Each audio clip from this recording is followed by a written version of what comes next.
Hi everyone, I hope you all are doing well and staying safe and healthy during these times. This is Radhika here again, and this video is going to be about, is the enabler a safe person? So again, this is a holiday special. So the question is really, if you have a family in which you have one of the parents who's more narcissistic and the other one who's more of an enabler, and say you as a child have been more in contact with the enabler because obviously that parent felt like the less toxic parent to you, and now it's the holiday season and you are kind of wondering if you can trust this enabler parent. That's the basic question that I was asked. Um so so this is my take on it. And it kind of differs because everyone's situation is very different. So there are some. So first let's define what's an enabler.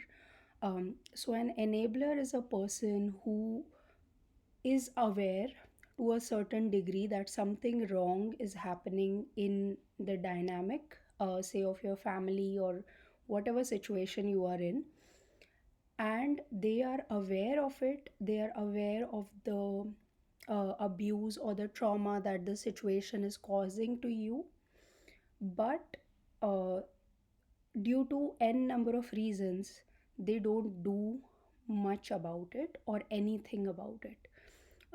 So again, because this question is on such a big gradient, you can have enablers who are actively participating in the abuse, by say, like just starting a topic, triggering a topic and then keeping quiet, or say saying one small thing in like 3 months or one small thing in 6 months, um, or like very passive aggressively kind of just agreeing with the group. Or there are enablers who probably don't do any of this but they act extremely helpless. So they are not helpless really, but they project themselves to be extremely helpless in the abuse situation, and they're always like, what can I do, what can I do about it, I can't do anything about it. Um, then there might be other enablers who have completely let go and detached from the situation, and they just keep themselves busy out of the family. So they are basically turning a blind eye to the whole situation, and they themselves have kind of dissociated from it.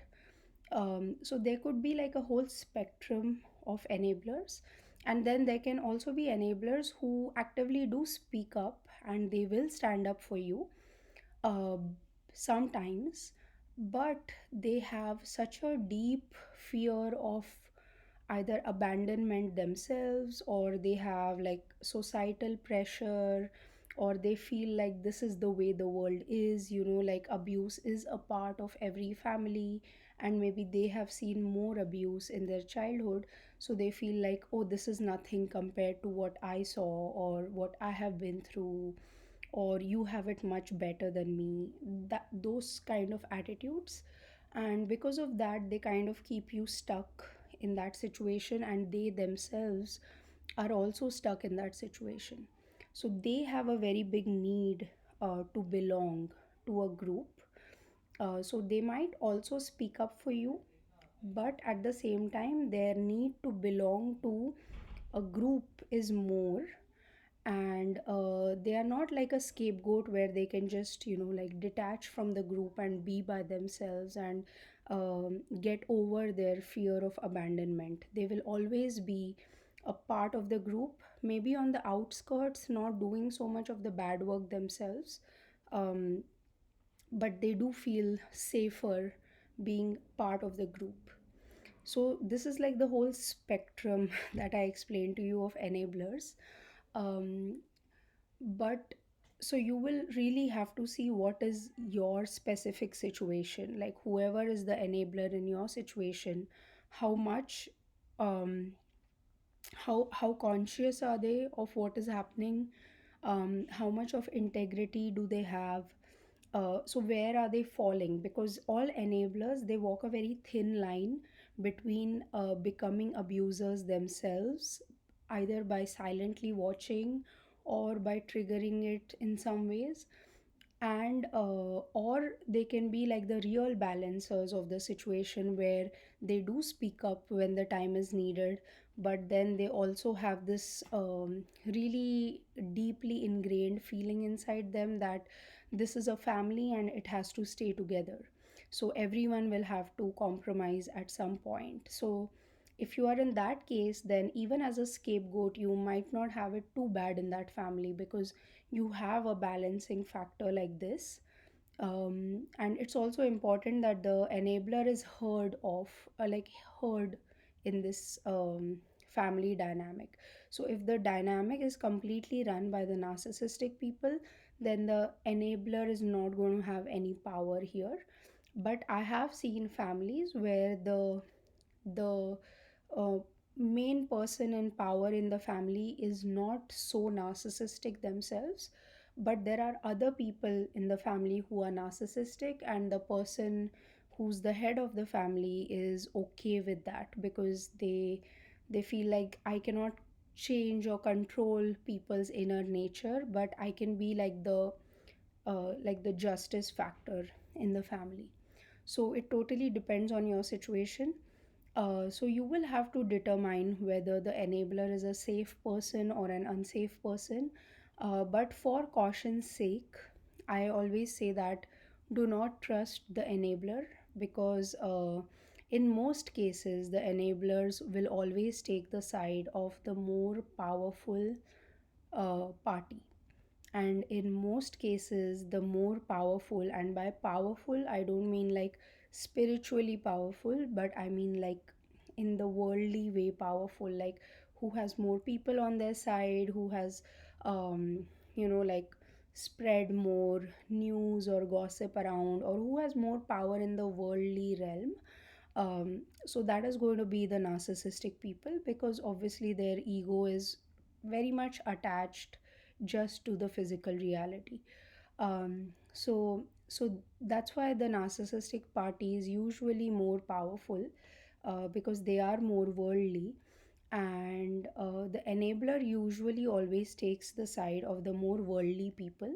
And this is because the enabler at their core has a lot of survival wounds. They are people who just survive, who survive in very difficult situations, but they do not survive alone. They survive by the support of someone. So, a scapegoat, on the other hand, is a person who survives alone, but an enabler is a person who survives but with the support of a group. They might not agree with the group always, and they might always be keep wishing for a better world, but ultimately they never leave the group, they always stay with the group. So yeah, so if for your holidays you're wondering if you can trust the enabler person, I would say you should not. Don't divulge too much of your private information to them. And I understand that the question that when I was asked, it was also that the enabling person feels very safe to me. So is that a bad thing? So the issue of safety comes because when you were growing up, the other parent felt so unsafe that this was the only experience of safety that you had. But now that you have grown up, you can understand why they felt safe, and they felt safe because those were your only options at the time.